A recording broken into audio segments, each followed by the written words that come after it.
Hello and welcome to the AccelerateHER podcast. I'm your host, Elizabeth Pirrie, and as CEO of AccelerateHER, I have got the best job in the world. Throughout this podcast, we're going to hear from some of the incredible female founders that we work with. We'll hear their highs, their lows, and we'll revel in their achievements. We'll cover topics like raising investment, getting a product to market, growing a team, and we'll hear from the people in the ecosystem who have supported them. We're going to hear from amazing founders like Kate Cameron, Danae Schell, and the people who've worked with them like Evelyn McDonald. If this is your first time engaging with AccelerateHER, well, that's a great place to start. But look out for us on social media. You'll find us on Instagram and LinkedIn to see what other events we're running across Scotland. Come along and join us, be part of a vibrant network and part of the family. Now, sit back, relax, and happy listening. In today's episode, as we continue our mission to amplify the growth, backing and visibility of female founders, I'm delighted to be joined by a woman who is equipping researchers, academics and startup founders with commercial, innovation and entrepreneurial know-how. She's also got a bit of a penchant for Hungarian hornpipe music, I believe. It's Alison Gray, founder of Skillfluence. How are you? I'm good, thank you. Great to be here. Great to have you here. Of course, I suppose we should maybe start by explaining the Hungarian hornpipe story. It's true. So quite often when I run training programs, we'll do a little activity to get people talking to each other and finding common ground.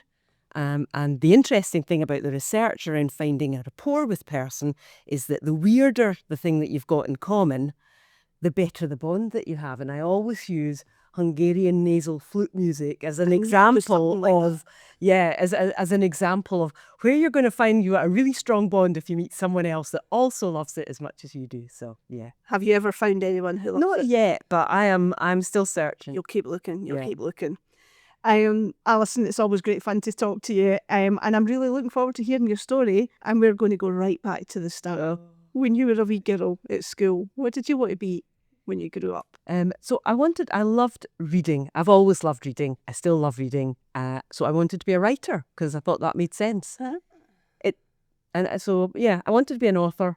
It doesn't make any sense whatsoever because I love reading. I don't love writing. But at the time, I kind of thought, I've got a real passion for books. I should be a writer. Have you ever started writing a book? Or no, I've not really got any interest in actually writing or any great skill at it. So I think that was a bit of a mismatch. Okay. And there's a theme, I think, in my life, really, and like a mismatch of what I love doing and what I'm good at. So, yeah. But you are very good at orating, at educating people. You create a lovely atmosphere in the workshops that you deliver. But how did you get from that wee girl that wanted to be a writer to where you are now? Tell us the whole story. Oh my goodness! Right. Okay. Well, where did I go? So, I was brought up in Glasgow, and when I was 11, we moved down. My whole family moved down to England, to Essex. I'm so sorry. I know. And I think probably that's been the most goal-orientated I've ever been in my life, was to get back up to Glasgow. That was the thing that really drove me when I was at school, was I wanted to get home. So that came back up to Glasgow, went to university. Didn't do very much university stuff. But I've always had an interest in people. I've always had quite a strong work ethic. Like, I always like to have stuff on the go. What did you study at university? Very, very little, really. I did social sciences. So I did study education. I studied sociology, economics, English. But I never quite finished. I never did my final exam. Okay. Philosophy.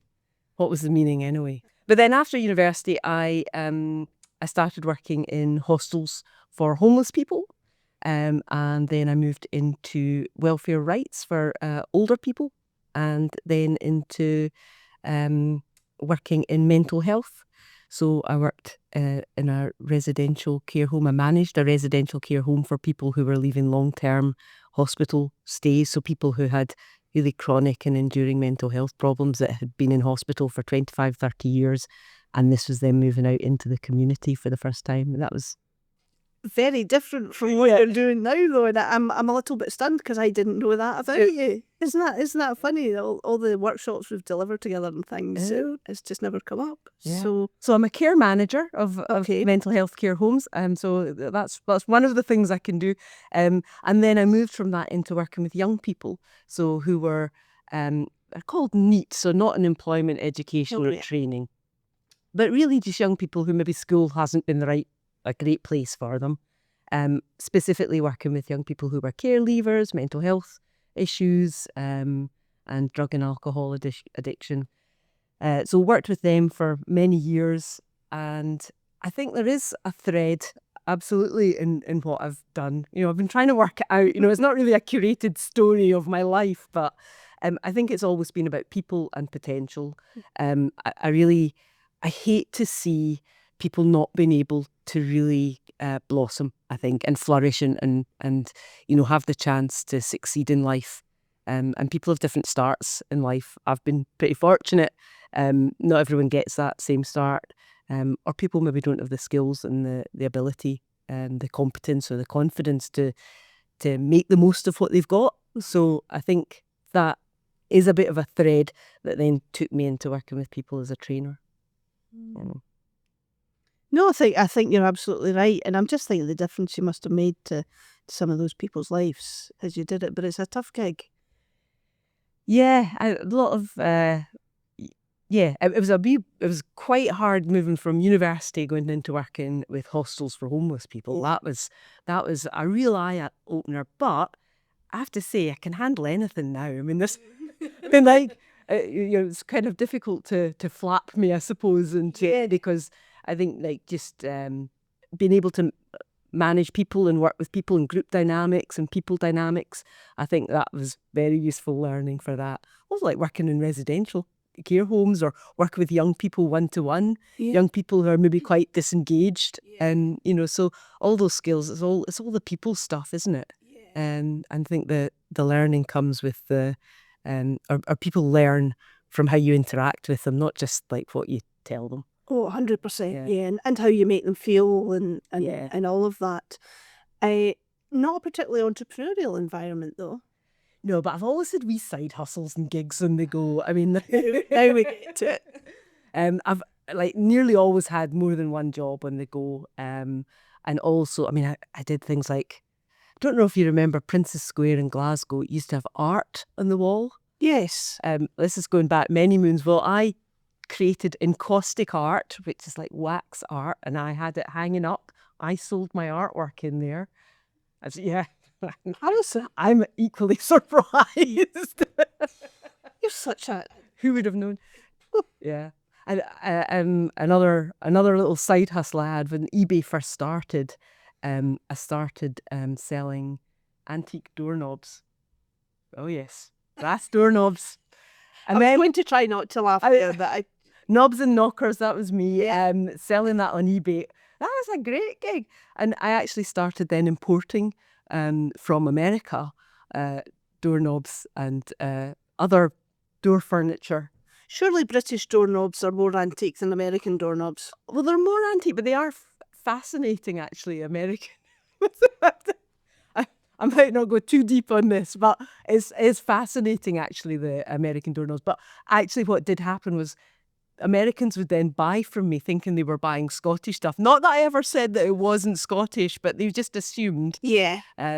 And so they were actually quite often buying their own knobs and knockers back in America. And that is the ultimate entrepreneurial mindset, isn't it? Yeah. I used to love shining them all up. And I just think, like, I don't know if ever you walk into like tenement buildings or something, you just imagine, what it was like to be, it's just like walking up those steps that are, deep from people stepping up them and their hands going up the banisters, and doorknobs are very tangible things. So, It was always my job as a wee girl to get the brasso out and polish up the doorknob and the letterbox and the doorbell. Is that right? Yeah, absolutely. And now you've got your brass bell. So I hit full circle. Yeah, hadn't occurred to me. Yeah. So how do we get from working with young people to educating academics? When did Skillfluence start, and what was the spark that set that off? So I think that when I'd started working with young people, it was a project and it was very successful and it became mainstreamed. And then I found that quite difficult being part of a really big organisation, no longer a project. And it wasn't really a great environment for me, just in terms of I didn't have the autonomy that I might have had before. And I just started to get a bit bored and underconfident because you start not being good at things, because I'm not very good at the bureaucracy of stuff and recording things. So I started looking around for what else could I do. And at that point, my partner was also sort of thinking, right, taking a look at, was also kind of interested in exploring other things. So we decided to go on sabbatical for 6 months out to the States. So we went to California for 6 months. And I hadn't really planned anything, which is no surprise because I'm not terribly planful. But when I bowled up, I went to, so Susan, partner, was working as an academic, and I had the chance to go to a free training course in the first week that I arrived. And I went along to this 1-hour session, mind blown. Just like, this guy was amazing. I mean, I didn't really expect to, it was a bit random that I'd gone along to this presentation skills, and he was just so on point. And I thought, oh, that's really cool. So that set me up. So for the next 6 months, I just went to all sorts of training programs and courses and events, and I loved it. And I thought I could do this. And so when I came back, that was when I looked to start up Skillfluence. I went back to my day job. They'd kindly left it open, but there I started doing it in my annual leave and weekends, and started just getting it set up from there. Wow. So I didn't realise it started almost as a side hustle. Yeah, I suppose so. I mean, I think I spotted a gap, I think, like, talking with my partner, like, you hear about the academic world and some of the challenges they have and the gaps that there are there. And I was thinking, I could do something about that. I know a bit about that. I could, I could provide a kind of external viewpoint on that as a trainer. So that was really what got me started. Love that. Love that attitude. Had you ever thought that you would end up with your own business? I'm not sure. You've always had your own side hustle sort of thing. Yeah. The business you've got now is a very structured business with staff. Yeah. Had you ever pictured it No, going that way? No, I'm not a very kind of like thinking terribly far into the future. It's a bit next step. I mean, it's not a huge surprise, I suppose, but I was often put off the idea of having a business by the thought of all the kind of paperwork and like handling the finances and the bureaucratic parts of it. I think I found that it was the unknown. And so the thought of, there must be a lot of things that you need to do. Whereas the doing bit of like selling and training and, comfortable with that. But it was the thought of all the bits round about it that had put me off. And then I was like, I just got to go for it. Because actually the pain of being in this job versus, the kind of opportunity. And, once I tested it and could see that people would actually pay me to deliver training, extraordinary, I was like, okay, this, as long as I can make enough to survive, then it's worth a go. So, yeah. Yeah. And were your parents entrepreneurial at all, or was this quite alien to them? Oh, this is quite... Already let them down by not finishing the degree. I know. Yeah, no, I think they were worried about things. I remember them sitting me down and going, what about your pension, Alison? What about your pension? Because security's been really important for them, that older generation, that, being secure. And they've done well. Like my mum's a teacher, my dad was a salesman. It's no surprise that has come together to create a selling trainer person. But yeah, I would say they were much more security conscious and stability conscious. But then they had 3 kids, and I suppose you think differently. But they were quite excited for me as well. So I think there was that kind of like, be sensible, but go for it. Yeah, love that. Be sensible, but go for it. I like that. I'm going to pause on your story there for a wee minute. We've got a slot in the podcast called Ask AccelerateHER. So we've asked the founders that we work with to email in their questions for the experienced founders that we're talking to on the podcast here. And I've got a good one for you today, because I feel like this is partially experience and partially probably what you're teaching people at times. And this founder says that she's still getting used to the idea of getting support from my team rather than it just being the other way around. And she's wondering, as a CEO, what should I really be expecting from my team in terms of support / information? And as I read that, it sounds like it's come from me. It's not. It sounds like it's come from me. Yeah, I think that's an interesting one, because it is difficult. I think when you start out and it's all you. To me, what's been one of the joys of having a team of people is all the things that are my weaknesses that I've had to do because you've got to do everything. They come in and that's a complete strength for them. So they're complementing you in your skill set. And the things that I don't like, they love. So and you're kind of like, how can anyone enjoy, where is this love of the spreadsheet, for example?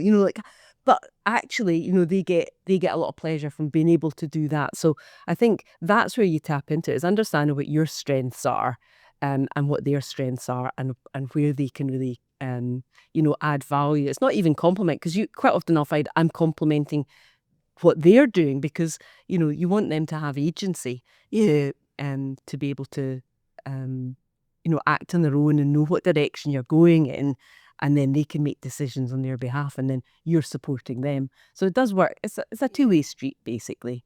I think when you're in a small organisation, that onboarding process is quite personalised as well, isn't it? So you're welcome. This is you. You're doing the induction and everything.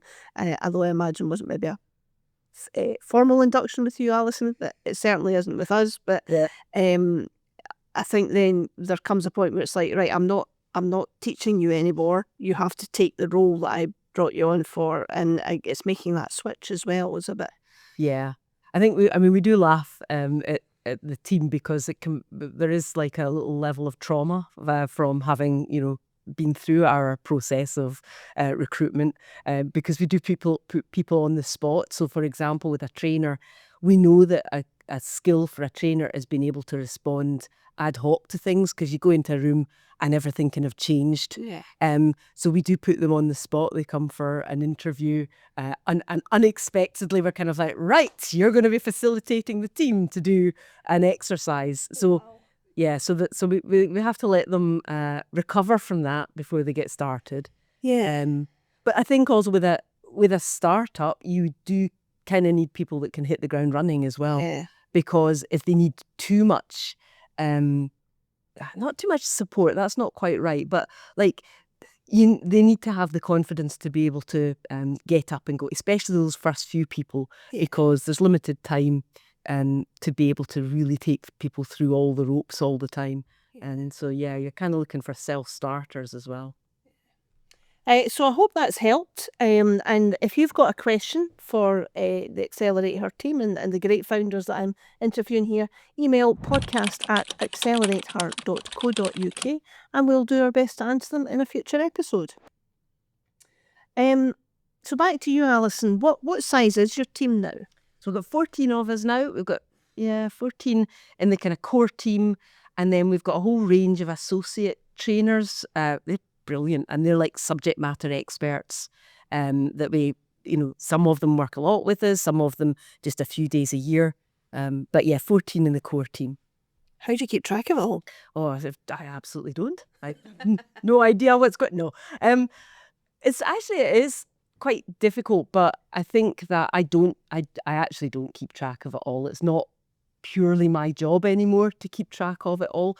That was a big learning curve for me, was that kind of knowing everything that's going on, and then at some point you have to go, I cannot know everything that's going on. I can't be over every training program that's running, or every element of the business. You have to step back from that a little bit so that you can focus on where you can best add value. So, and we have a remote team as well. So we've got half the team are based in Glasgow, half the team are dotted around the UK.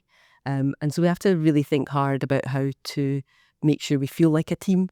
And we do a lot of work around that to make sure that people feel confident interacting with each other. And initially it was all associates, wasn't it? But now you have employed. How was that as a transition for you? That was great. I think it was a kind of, that was a sort of ideological reasons really for doing that. Like as well as wanting to have impact from the training that we do. So it's making a difference for all the people that come in our programs and the people that are customers that buy us in to deliver to their participants. But really, I wanted to create something that was, felt like a good place to work. It felt like a good environment. And so bringing in trainers, it can add a lot more to the company as well, because you get more than the kind of sum of their parts. It's not just a matter of like they're off out and they deliver training, but they're part of the team. And so there's a lot more interaction. It really helps with design. They get closer to the customer. So yeah, there's lots of benefits to having trainers that are actually in the team. The trainers that we've got are like, they're really amazing. They're so good at what they do. And yeah, we just really need them now. It's just like, it just works so well. And for those of you listening, of course, Alice's voice is going to sound very familiar, or her face will be familiar if you're watching. If you're already engaged with AccelerateHER in some of the workshops and boot camps that we run, because you get involved in a lot of them. Yeah. And you really do create a really good atmosphere with that makes everyone feel very welcome, and it feels like a nice safe space to learn. And even online, you manage to create that feeling of it's a group of people learning together as opposed to 20 people in different rooms learning. Special skill. And you must have been fearful that when you took on other trainers that they were as good as you. Oh, I mean, I think everyone's got their own style. I think that's the thing that's great, is that you can't expect people to deliver. I can't expect them to deliver my style, my training.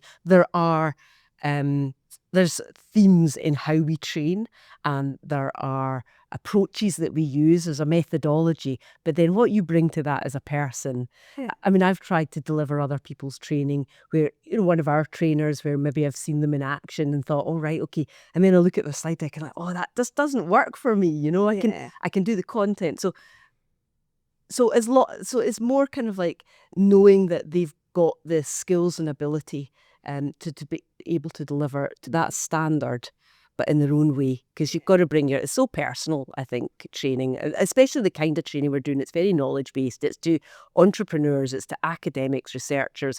It's not doing kind of by rote type stuff. It's not just information given. It's confidence building. It's motivational.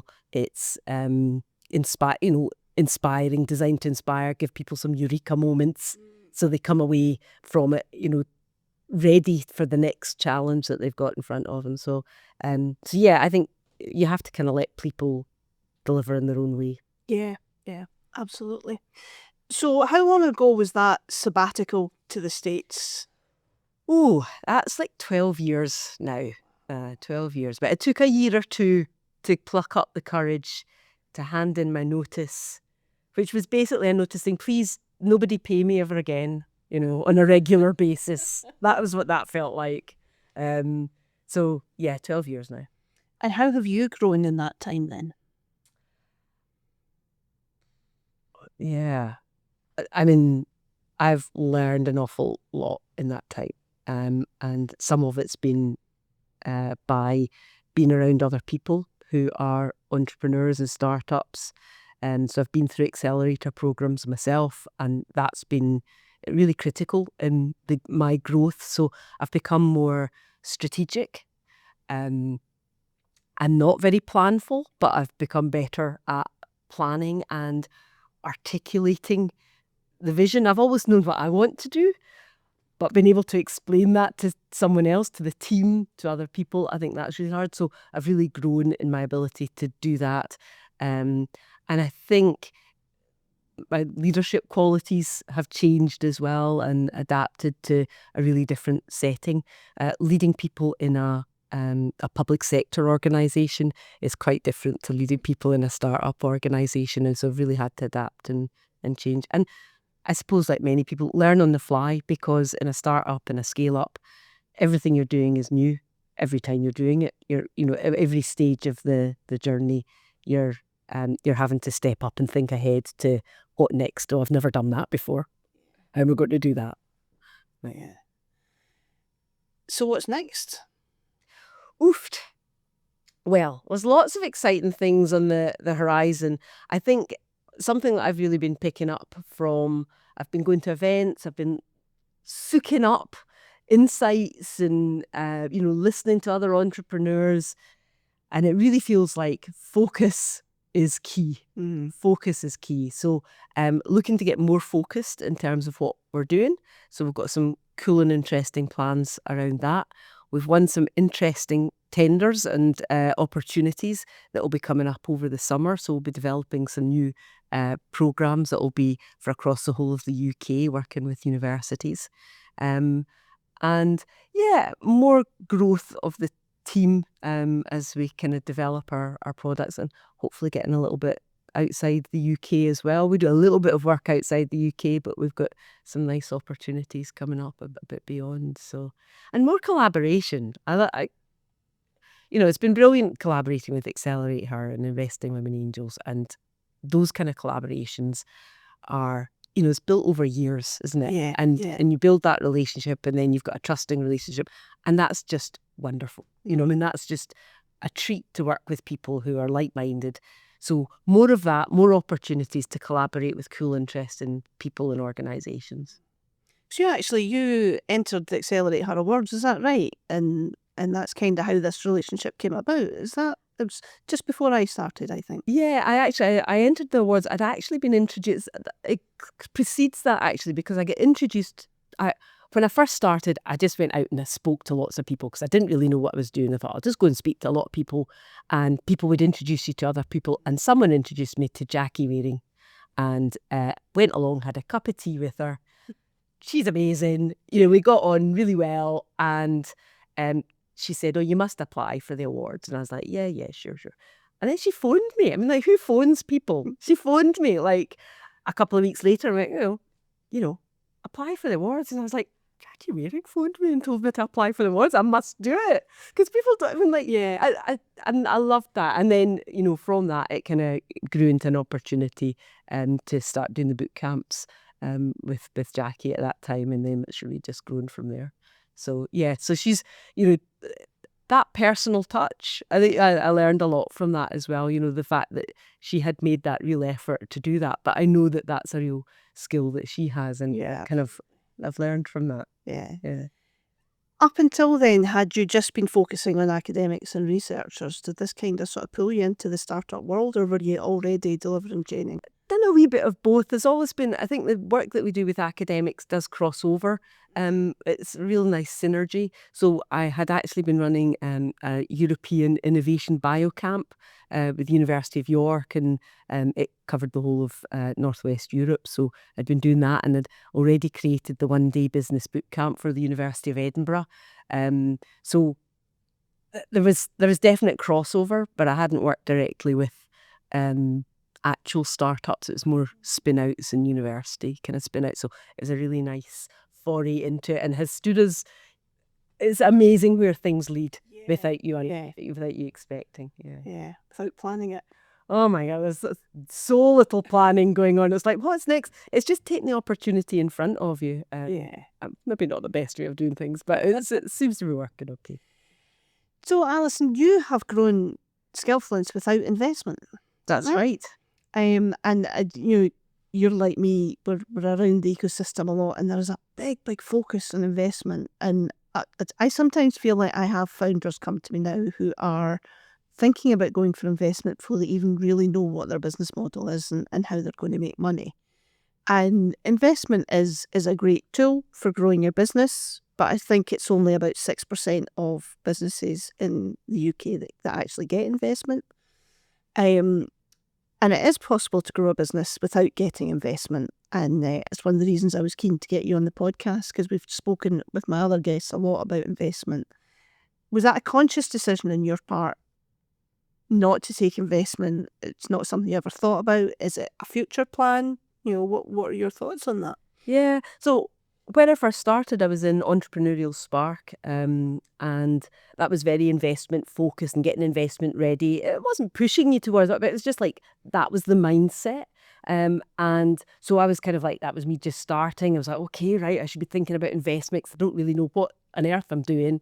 And I remember going along, and this is to the AccelerateHER Awards, and I had the opportunity to speak to a mentor there. And one of the first things she said was, well, you're a service business, so you won't get investment. And she said it a bit nicer than that, but it was really straight talking. And oh God, that was great. That just released me from actually, because I thought, you're right. And I was actually getting, money was coming into the business. I had good cash flow. And so I have had investment, but it's been self-investment. Yeah. So I've got, there's you can't go really big scale. You're not getting a £5 million investment, but I reinvest the profit that comes through the business. So there is investment there. I don't have any direct plans at the moment for getting investment in the future. I wouldn't rule it out. But I think in a business where you've got cash flow and you're selling, then you can invest in yourself. And, I think I've got more confident in making that investment from within the business as I recognise, it's working. So, yeah. And you don't have other shareholders to answer to. Yeah. And no pressure on you for an exit or whatever, other than from yourself, maybe. Yeah, that's right. Yeah. Yes, I mean, you get the opportunity of like the founder's dilemma, and I think that my preference is to work on my own, or kind of lead on my own. I realise that also has consequences, and there's so you need to make sure that I'm bringing in diverse thinking from elsewhere. But yeah, I think there are benefits to not having to be answerable, and that takes time as well. I think like people I was talking to someone who's got a board, and like they're like, oh, the amount of time I have to spend like preparing board papers and get ready for that, and that's the kind of thing that's just a big turn off for me. Like, oh, the thought of having to gather all these papers and stuff. So yeah. Well, you're a great example of it's okay not to focus on investment and to just grow your business organically. Yeah. And with a lot of hard work. It's been good hard work, Yeah. hard but fun. You always seem to really enjoy it. Yeah. I guess when you stop enjoying it is the day to stop, isn't it? Yeah. Yeah. Alison, I'm going to move on to the final section now, which is the quick fire round. Okay. Okay. Which has not been quick with anyone. Okay, I was going to say I've got to be succinct, have I? Yes, absolutely. You've got 3 seconds to answer each question, and I've got my bell hidden under here. You're just getting your own back after all these years of pitching, 1 minute pitches. It's odd being on the other side of it, though, isn't it? It's freaking. I know you won Scottish Edge, but that's right. That was quite an experience for you, wasn't it? Oh yeah, that was nerve-wracking. I always tell people, I just remember my knees wobbly while I was standing up pitching, because I know I look confident, but like the adrenaline's just coursing through you, and my knees were like that the whole time. It probably makes you a better trainer when it comes to teaching people how to pitch, though, because you've been there and done that, and you know how it feels. I think it does help if you've got that experience. Yeah. Anyway, quick fire questions. What's the best piece of advice you've ever ignored? Well, I'm not very good at taking advice at the best of times, to be honest. So I think maybe, I'm not sure if it's advice or not, but that saying, what's for you won't go by you. Mm-hmm. Yes, it will. It will. If you do not grab hold of it, trip it up, it will go by you. So grab opportunity. I know some people love that, so it's maybe a bit controversial, but I live my life by that phrase, Alison, but I do always caveat it with that doesn't mean you don't work hard. Yeah. it's not I'm just going to sit back and let it all come to me. Not in my mind anyway. It's like hooking it in. It's Yeah. not like, Yeah, I mean, I firmly believe I was meant to be working at AccelerateHER, that I'm where I'm meant to be. And, I had that moment where I was introduced to Jackie, but I didn't just sit back and, I made sure I got to know Jackie well, and that it wasn't about, I'm just going to wait until Jackie thinks, oh, I'm going to employ Elizabeth. yeah. I think it is that kind of being spotting opportunities and acting on it. Because I think people sometimes people don't spot opportunities. That's one thing. Sometimes they spot them, but they don't do anything about it. If you want it to happen, you've got to do something about it. And it sounds like that's just exactly what you did. And here you are. Here we are. Yes, Here we are. you the best job in the world. I'm glad you mentioned that. I don't often say that, but No, I know. I just picked it up once. Yeah. Okay, so who would you dream of having as a mentor for the day? Now, this can be anyone, so dead or alive, famous or not.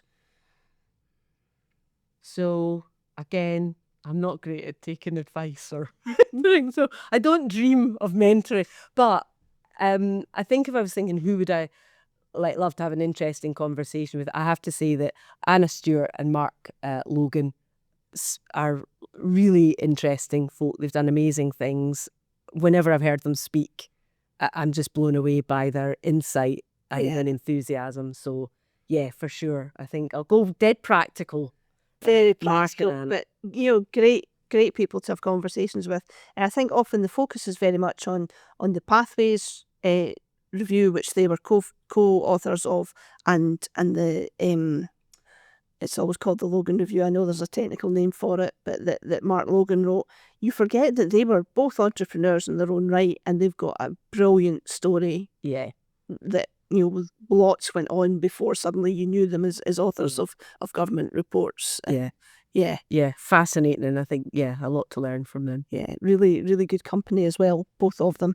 I'm sure one day I'll get them on as guests here actually, because that you can use this. You can use me as a look. You're needed. Yeah. Anna, Mark, you're needed. So I've been asking what's your guilty pleasure when you need to unwind, but I have been reflecting on this and thinking it's not guilty to unwind. So what's your pleasure when you need to unwind?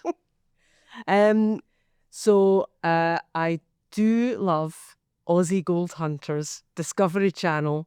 It's 10 series now of Australians hunting for gold. Each episode is almost identical. It's so formulaic. I could watch it forever. I could probably just watch the same episode again and again. There's nothing to it, but that's me, slump in the chair, just Aussie Gold Hunters on, cup of tea. That's nice and yeah. I can picture you doing that with the cats on the sofa next to you, and that's it. Well, these gold hunters are just so full of hope. They're like optimists in a different world. They'll be gamblers, because they're just kind of they're just dreaming about digging for gold and finding a nugget of gold. And they find a nugget of gold and they're like, Ripper! And then they're on to the next one. So yeah, it's kind of, it's just like a ridiculous program, but fabulous to watch. I love that. I'll need to look it up. Yeah. Okay, so the answer to this next one might be the same or it might not be. So what's the best book you've read recently? Because I know you're a reader. Yeah. So I normally give people the option of saying, well, or you could choose a podcast or a TV show, but for you, Alison, what is the best book you've read? Best book? Well, and it doesn't have to be a business book, by the way. I'll maybe be two then. I can have one of each. I'll give one of each. Told you it wasn't quick fire. Yeah. So I'm reading Founders at Work. So this is a relevant, business focused.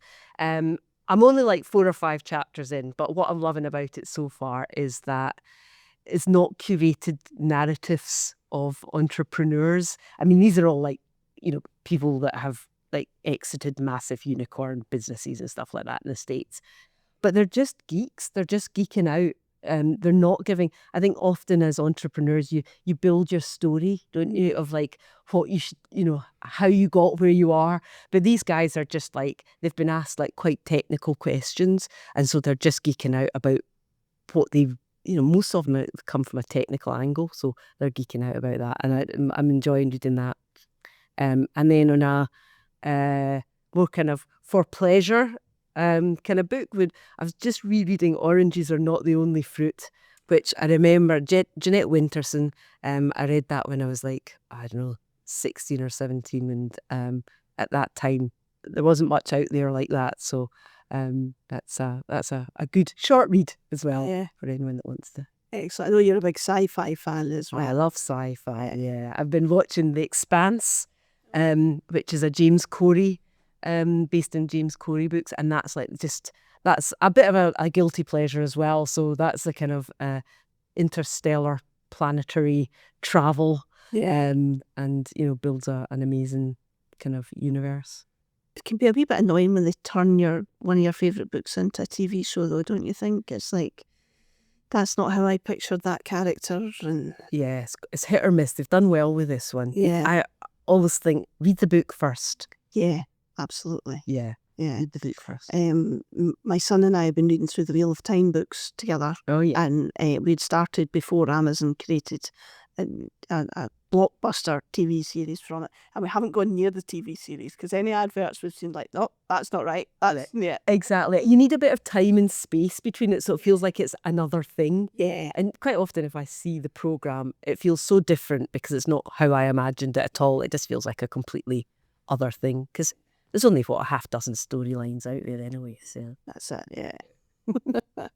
Okay, last one. Describe your business journey in one word. A blast. A blast. Yeah. I love that. Yeah, that's perfect. And I'm impressed, Alison, you managed to do it in one word. I can see. Trying not to say anymore. I can see him just bursting out of you to say something else, but you've kept it to one word. So succinct. So well done for someone who talks for a living. I think that was very, very impressive. Thanks very much. I'm glad you appreciated it and spotted it as well, because yeah. Alison, I've really enjoyed talking to you, as I always do. Thank you so much for giving me your time today. And if you want to hear more from Alison, then hop along to AccelerateHER.co.uk and see what workshops we've got coming up to see where you can learn from Alison as well as enjoy her company. Alison, thank you, and thanks for listening. Thanks for listening to me chat to another amazing female founder. I hope you enjoyed that. Of course, this podcast wouldn't have been possible without the backing and support of some amazing organisations. The Scottish Government, who funded this through their Pathways Fund, Barclays Bank for letting us record this in their amazing Glasgow campus, to Podplistic for seamlessly recording this and cutting out all of my bloopers, and of course to the guests for giving their time to come along and chat to me. If you want to hear more about AccelerateHER, please do follow us on LinkedIn and Instagram. Pop over to our website, AccelerateHER.co.uk, and sign up to our newsletter. I look forward to seeing you at an AccelerateHER event soon.